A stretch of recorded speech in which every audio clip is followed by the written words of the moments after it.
This is Danny Frank for GNAT TV. We're talking to Dr. Phyllis Gimbel. She is a doctor of education. She's an associate professor of educational leadership at Bridgewater State University in Bridgewater, Massachusetts, right, Phyllis? And Phyllis describes herself as a longtime part-time resident of Vermont. Phyllis, you want to give us that chronology? Oh, yes. I've been coming to Vermont since 1969, first around Stratton Mountain, and now in South Londonderry in an old farmhouse built in the 1790s on a dirt road, and it basically had a barn. However, the barn fell down just at the time we purchased. So we raising animals or crops or nothing except vegetables? Beautiful flowers. Okay. So, Phyllis, we're here to talk about your new book, your second book, right? Healthy Schools, the Hidden Component of Teaching and Learning. And it's published by? Rowman and Littlefield. They're located in Maryland, Canada, and the United Kingdom. Okay. And from what I gather, I mean, I know there was a recent date at Northshire Books, which, of course, has a big following in Manchester, Vermont, and you've been hitting the bookstores and you've been hitting the schools. The book has been getting some good traction, right? Yes, that's correct. In Massachusetts, I had a book talk in my little town of Wellesley, Mass, right outside of Boston, at the library. Had some educators coming there and local town folks, and then again at a place called the New England Mobile Book Fair, which has been in existence probably for 50 or 60 years, and that's also outside of Boston. And now I've got the January 18th at 6 p.m. Northshire Bookstore, a seminar, and Mary Allen, the events coordinator, has asked me to expand the talk about leadership into other institutions. Well, here in Vermont, as I understand it, as an example, as a case study, and you having great familiarity and knowledge of Vermont, we have a ranking, I believe, correct me if I'm wrong, educationally, where we're among the highest educated of any state in America, right? That is true. However, I'm sorry to report to you that Vermont was once number one, I believe last year or the year before, on state-mandated testing, and Massachusetts this year has surpassed Vermont. Okay. Now, on the testing, but testing isn't everything. When I look at the state of Vermont compared to many other states, we have many small independent schools.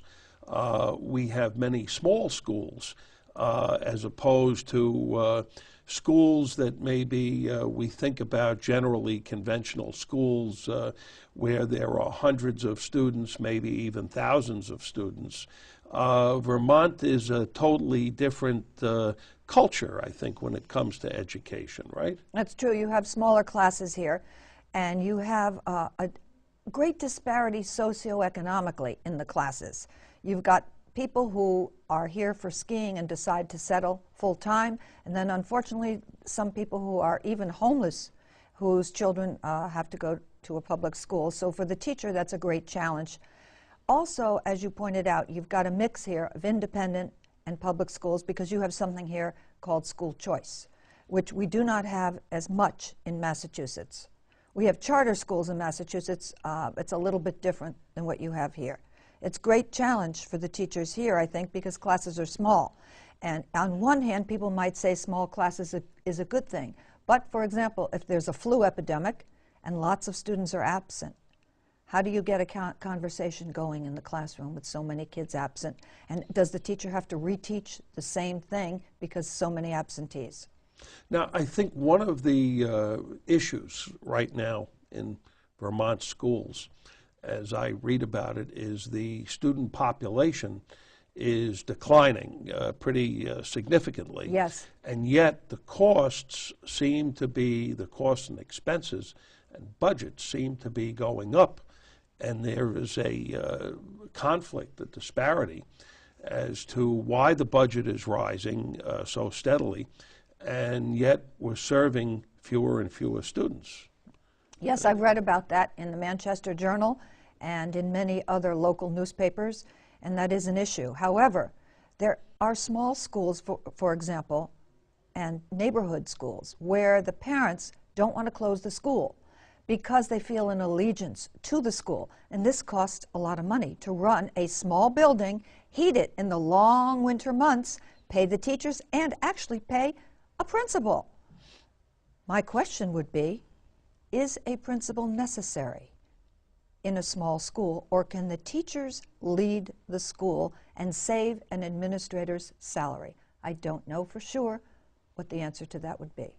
Well, the other point being that in the state of Vermont, I believe the past year or two, there was a major initiative to try to consolidate school districts, especially the smaller ones, put them together. And by and large, I think there was only one instance where that actually took place, or where there was a commitment made. By and large, nothing really changed. You're correct. Some districts consolidated. I believe there's one called Two Rivers now. That's used to be Windsor Southwest Supervisory Union. They joined with the one in Ludlow area. I can't remember exactly what it was, but they joined forces. You're correct. And then the town that I live in, you have Londonderry, Peru, Landgrove, and Weston, 4 towns that joined together in a regional educational district. But on the other hand, you also have the tiny Battenkill River Supervisory Union in Arlington with, I believe, a superintendent and a principal, and it's tiny. That cost a lot of money. Those people did not consolidate with BRSU. So that's costly. Well, I think one of the dilemmas, I guess, in this, or conflicts, is that there's no definition or policy on what is small. Okay, I mean, I went to a secondary public high school where we had several thousand students. Okay, you know, I went to an elementary school where there were 500 students. What is small? At what point do you make consolidations and changes? And I think that a lot of people don't have a clearly defined sense of that. I think you raise a very good point. I do know that the state of Vermont is going to have a new commissioner. She was chosen, I believe, from Dartmouth College Education Department. She herself has been a principal and a teacher up in the Norwich, Vermont area. Maybe she will define what small is in conjunction with other folks. However, size and quality are 2 different things. For example, you could have a very small school which has a student body with lots of special needs students. That is costly, very costly to educate special needs students. If they're physically challenged or mentally challenged or emotionally challenged or a combination thereof. Also, it is very difficult to educate poor children. And you might say to yourself, why? If they don't have physical, emotional, or mental disabilities, why would it be costly to educate a poor child? And the answer is, before the age of 5, children who come from a home that is not intellectually stimulating, where parents do not read to them, where they do not have enough food to eat, and they're nervous about where they're going to get their next meal, how they're going to keep warm in the winter, they're way behind their classmates when they go to kindergarten. And it's almost impossible to get them caught up to kids who have plenty of food, a warm home, and have been read to, and have a meal and a conversation with their parents every night. About 25 years ago, a study was done for scholastic aptitude tests, and it was found that students who eat dinner with their parents and engage in conversation score higher on the verbal part of the SAT test. So I guess then the debate which is going on right now is that, is this really the role or responsibility of the school and the school district versus the parents and raising the child, right? And at what point is the school responsible for picking up and where the parent is leaving off, I guess. That is a national issue. I remember when Obama came into office, he wrote an article in Parade magazine, and Parade magazine circulates with many national newspapers. I don't know if it comes out here in Vermont, but it was about being a parent and how important being a parent was. He himself, frankly, didn't have a father, and I don't know the situation with his mother, but I know he was raised by his grandparents. So he credits his grandparents for his upbringing. Now, parenting is important, but we are a democracy, and a democracy is a challenge, because democracy means you're supposed to take care of everybody. And the issue is, or the question is, can all children achieve to high levels? And in a democracy, we're supposed to have access and equity for everyone. So to answer your question, this is what we do in a democracy. We try to take care of everybody in our schools. And if that means we have to do something called character education, which is kind of what you're alluding to, we're doing it. And guess what? That costs money. Character education programs in the town of Wellesley, where I also live part-time, Wellesley College has a program for social and emotional learning. And this program has just been sold for a hefty price to all of the inner city Boston public schools, because those schools need to pick up where the parents left off, just what you're talking about. So the schools, in addition to doing academic work, now have to teach the children character education. One point I want to go back to, and then I'd like to talk a little more specifically about healthy schools, the hidden component of teaching and learning, your new book.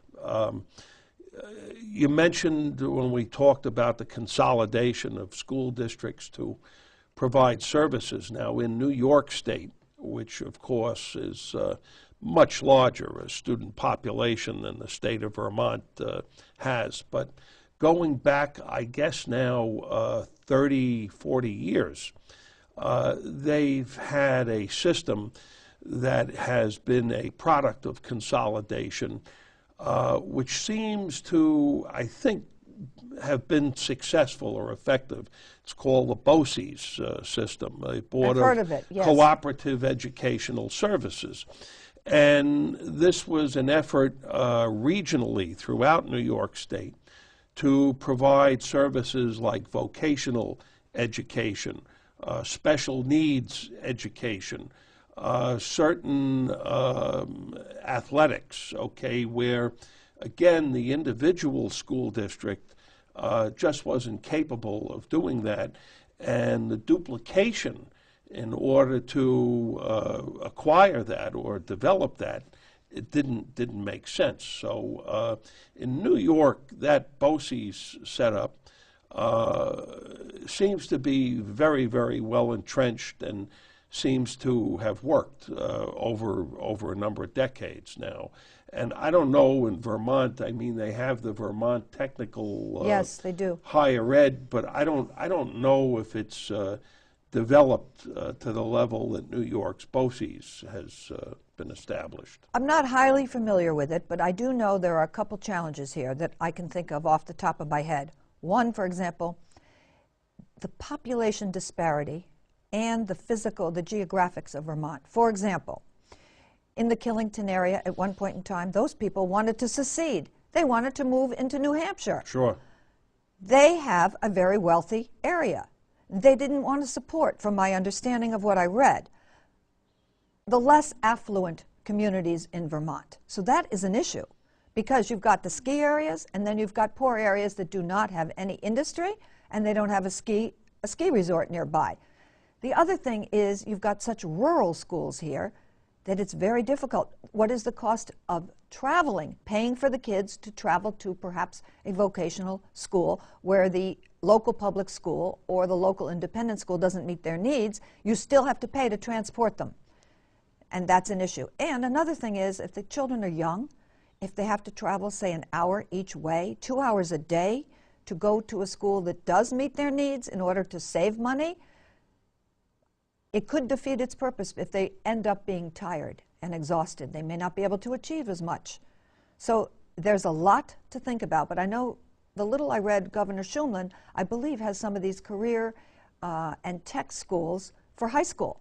I do believe that those exist, but I'm not highly familiar with them. So what I'm hearing from you, Dr. Gimbel, is that despite efforts of the United States Department of Education, one size does not fit all, right?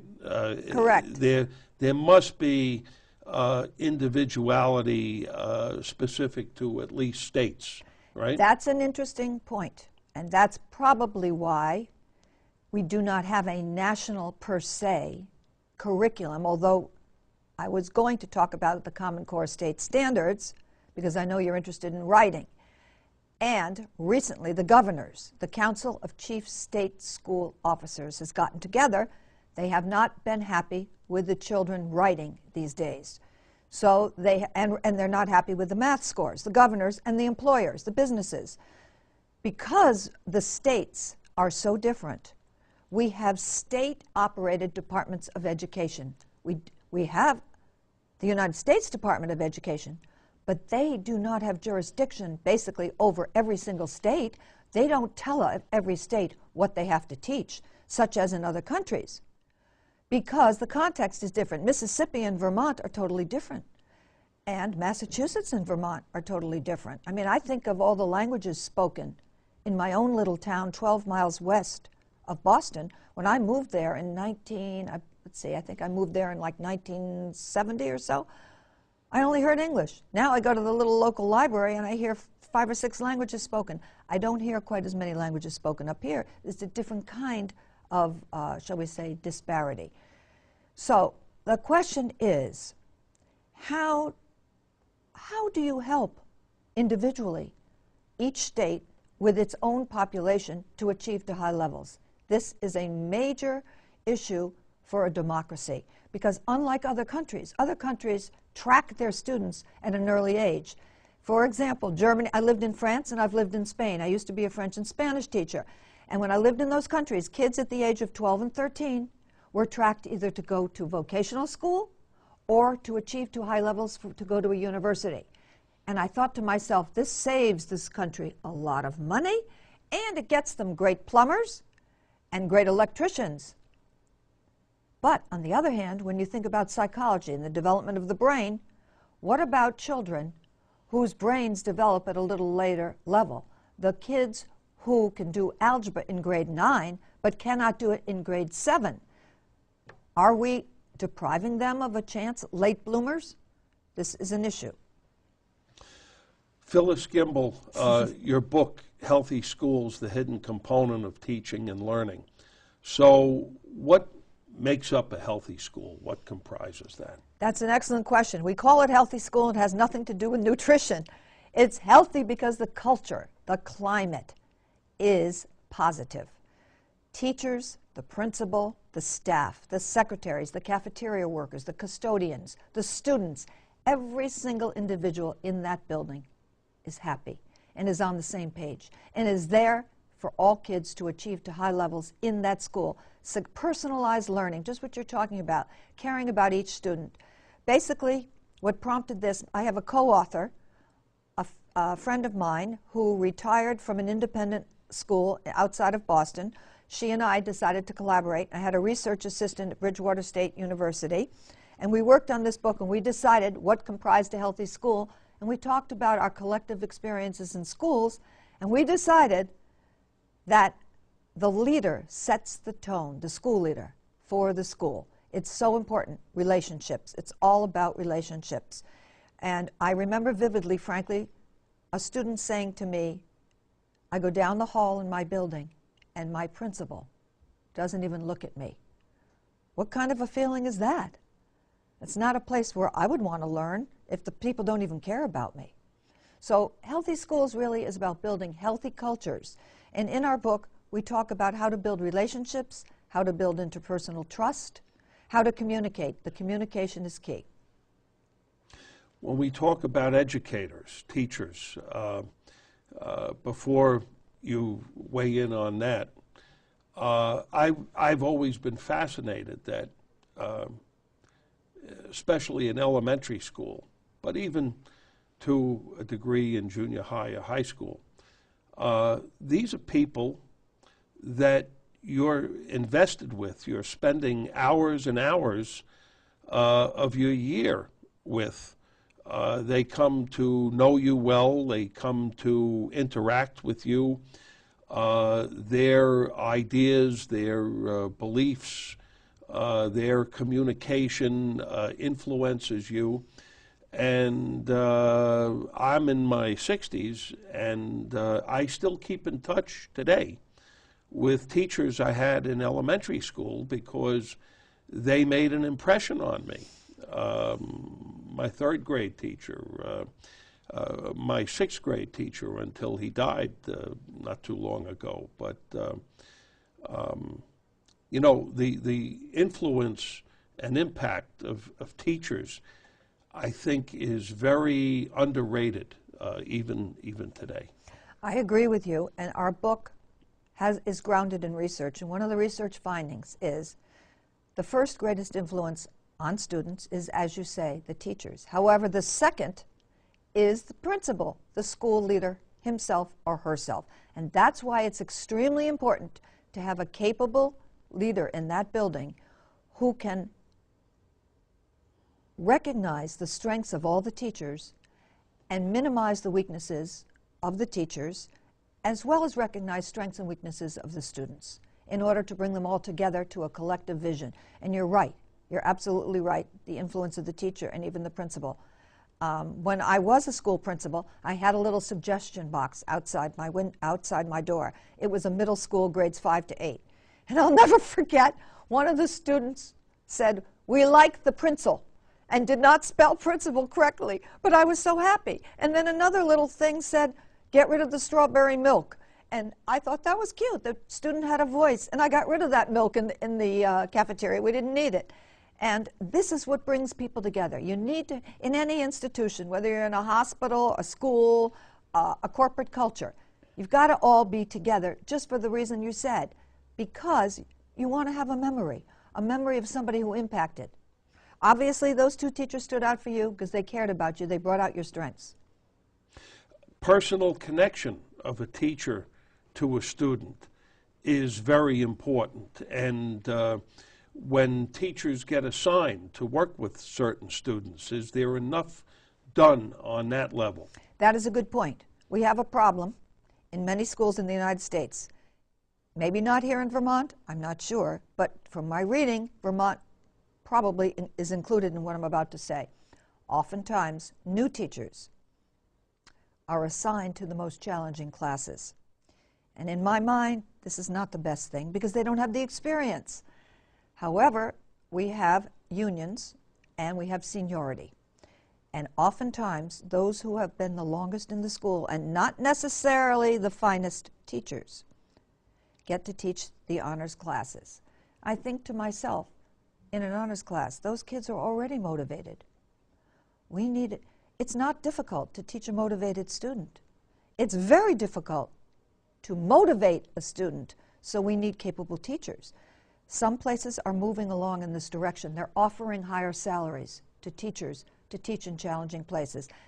Even the Pell Grants that the government was giving out was for teachers to teach in underserved schools, to bring them up to a higher level.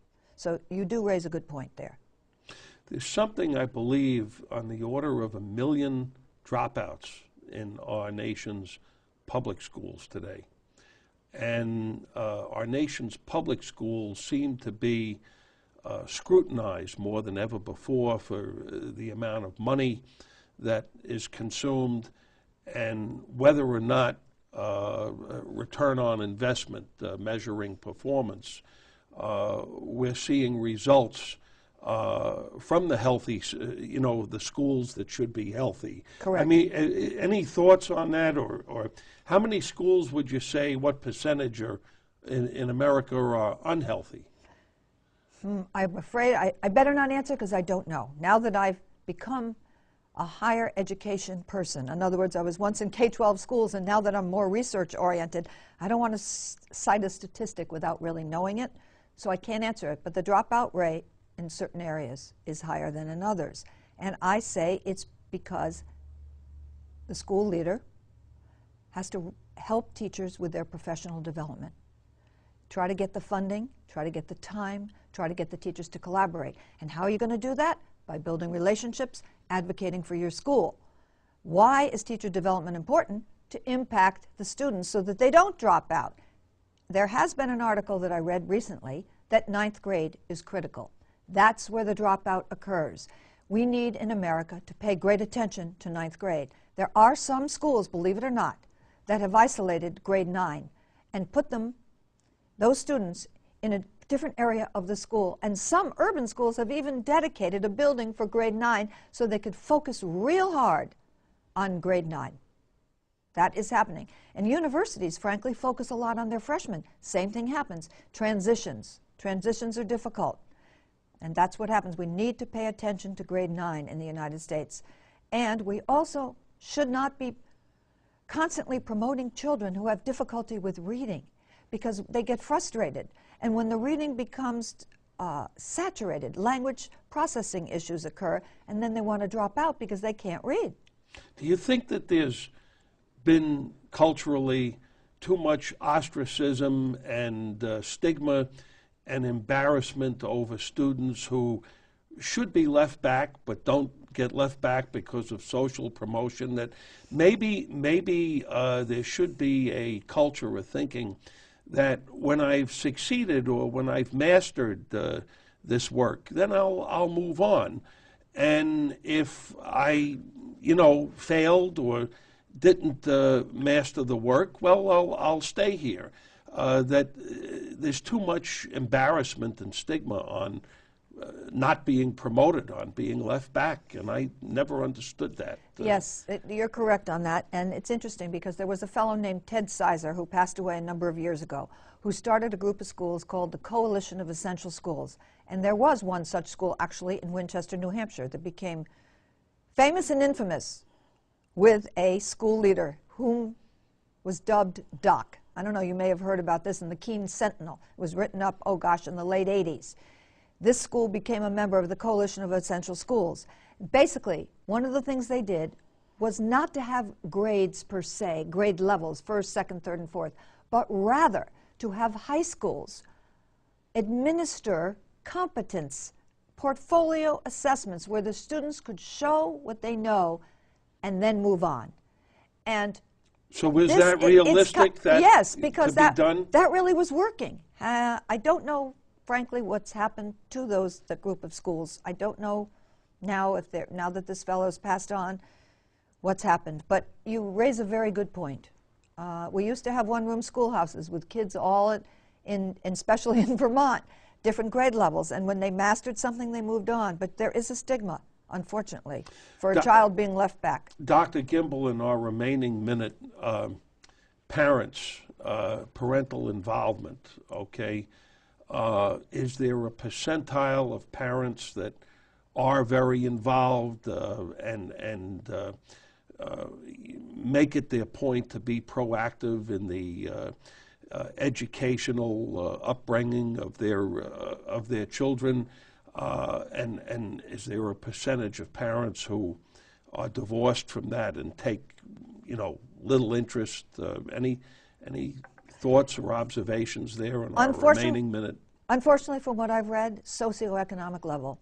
The higher the education of the parent, the more involved they are with their children. Sad to say. So